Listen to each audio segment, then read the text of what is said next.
Okay, sorry, I'm a little late this morning because of technical snafus, but I'm here, I'm ready, and eventually we'll be legit live and not, are we live? I think we're here. Okay, we are good.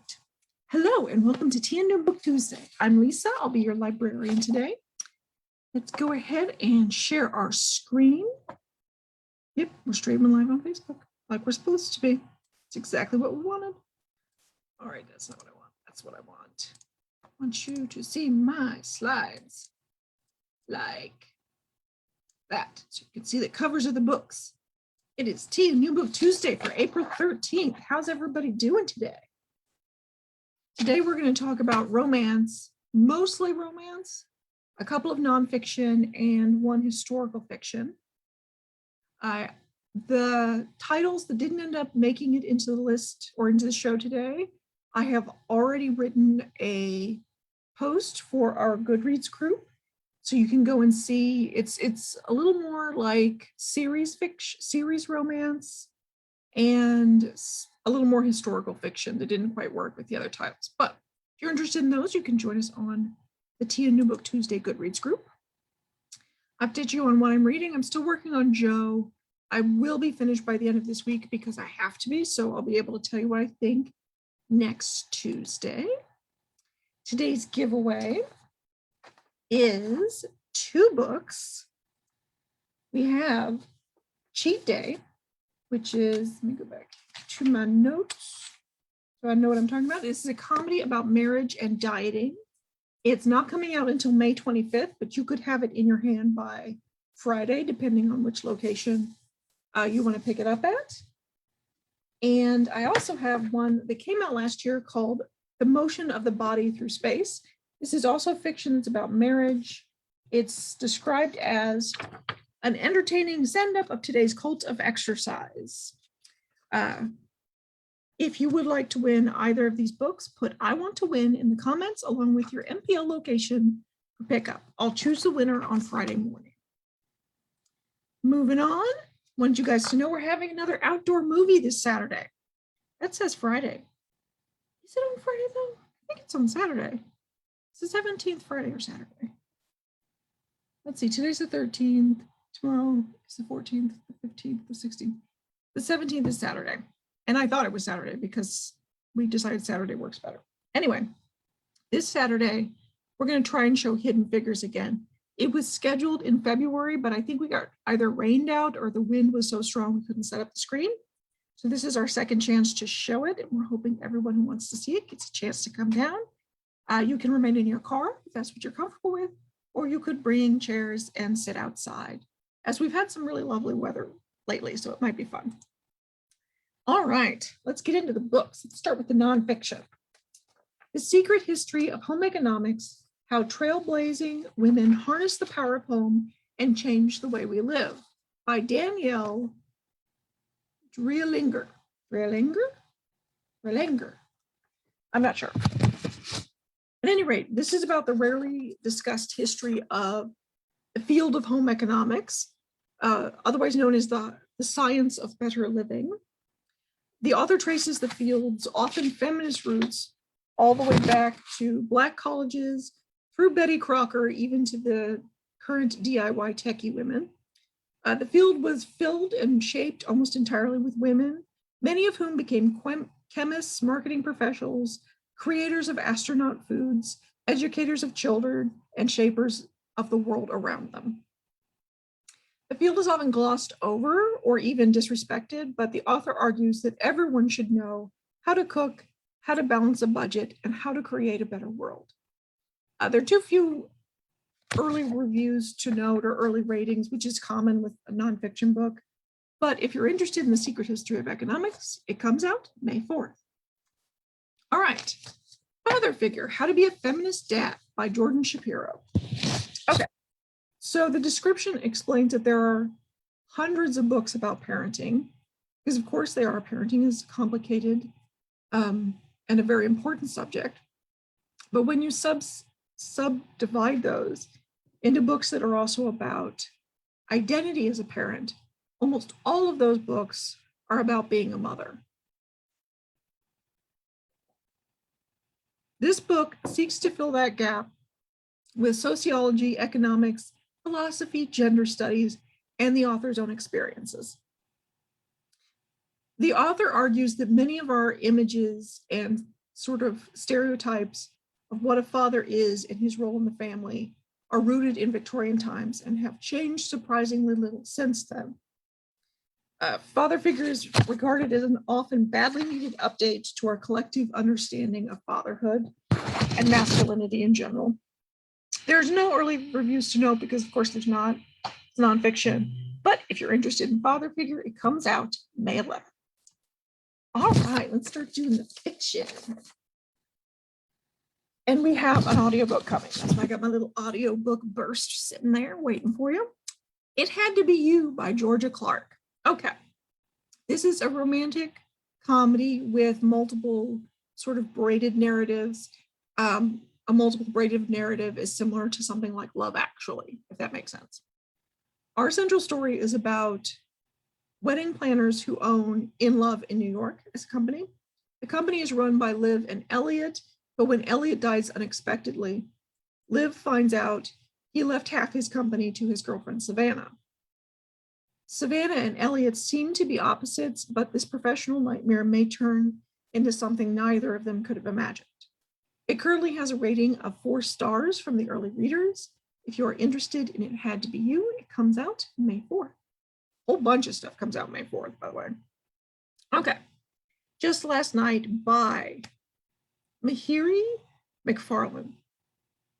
This is about Ed, Eve, Susie, and Justin, who have been friends since they were teenagers. They love their bar trivia night every week, and Eve is secretly in love with Ed. Then in an instant, their lives are changed. Eve's world is upended. Secrets are revealed, and she begins to wonder how well she really knew her friends. Then someone from her past arrives to possibly send her future off in a new direction. Tons of early readers have given this the 4.4 star rating on Goodreads, which is nice and high. If you're interested in Just Last Night, it comes out May 4th. Okay, did I tell you what tea I'm drinking today? Today I am drinking another tea forte. It's a green tea. And I wrote it on one of these early sheets, and then I put it away. I don't know. Oh, the orange jasmine. It's pretty good, but I think I put it in too long because it's just like a touch bitter. Even though, of course, I put sugar in it. Okay. The People We Meet on Vacation. Sorry, just People We Meet on Vacation by Emily Henry. Poppy and Alex have been friends since college, despite their highly opposed personalities. They've remained close despite living miles apart because they take a 1-week vacation together every year. Then 2 years ago, they ruined their vacation and they haven't spoken since. When Poppy realizes the last time she was happy was that trip, she persuades Alex to go on vacation with her again. They're hoping they'll have a chance to discuss what happened and to fix everything between them. This has a massive early reader group.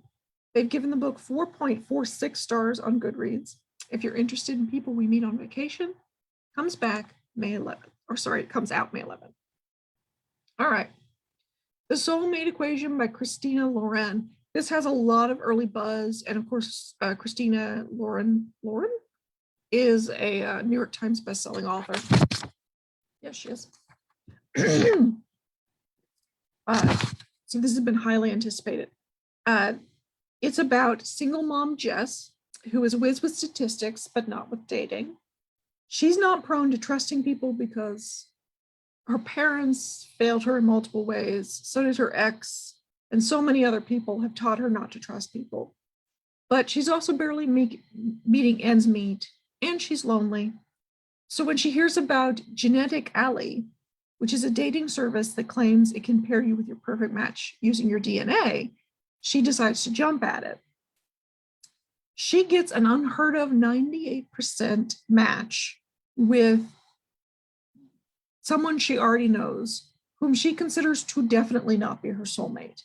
And he also happens to be the head of the company, Genetic Ally. The company offers to pay her to date him publicly as a promotion for the company, and it's too much money for her to turn down. But in dating him, she finds there may be more to him and more to the science of soulmates than she previously thought. This got a starred review from Kirkus and from Booklist. It has a 4.33 rating on Goodreads. If you're interested in the Soulmate Equation, it comes out May 18th. And given the buzz on this one, if you are interested, put it on hold now, long before it comes out, because I'm betting it's going to have a full slate of holds by the time it's ready to be released. All right. Rosalyn Palmer Takes the Cake by Alexis Hall. Rosalyn Palmer is a single mother facing financial ruin, and she decides to enter a national baking contest. The money she would gain if she won the contest could change her and her daughter's lives. But there are two men who are hurdles to her success. One is very suave, the other is very shy. And both of them may shake her long-held beliefs about herself and her family.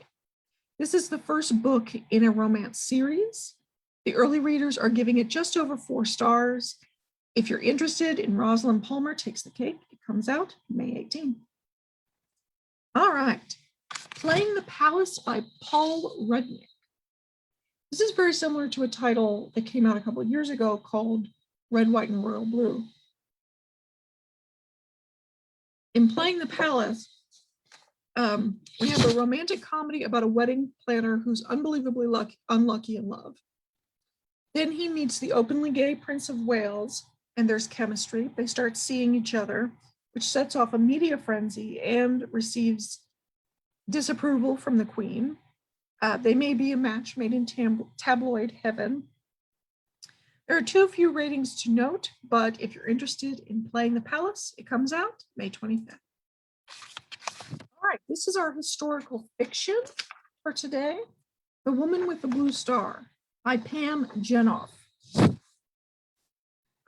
Sadie is 18 when the Krakow ghetto that she's forced to live in is liquidated by the Nazis. She and her pregnant mother escape by hiding in the sewers until one day they're spotted. Meanwhile, Ella is a well-off Polish girl who is at odds with her well-connected family and her friends. While wandering aimlessly in the market, she spots a girl in the sewer and begins to help her. This fiction is inspired by true stories and is about the power of friendship and the endurance of the human spirit. We are also getting it on audio. It currently has a 4.3-star rating on Goodreads from a handful of early readers. If you are interested in The Woman with the Blue Star, it comes out May 4th. All right, our final book of the day is also coming out on audio. All right, The Summer of Lost and Found by the always popular Mary Alice Monroe. Our protagonist faces a problem that a lot of people, not just in America, but around the world, faced in the spring of 2020. A layoff from the aquarium that she loves and separation from the man she loves due to COVID.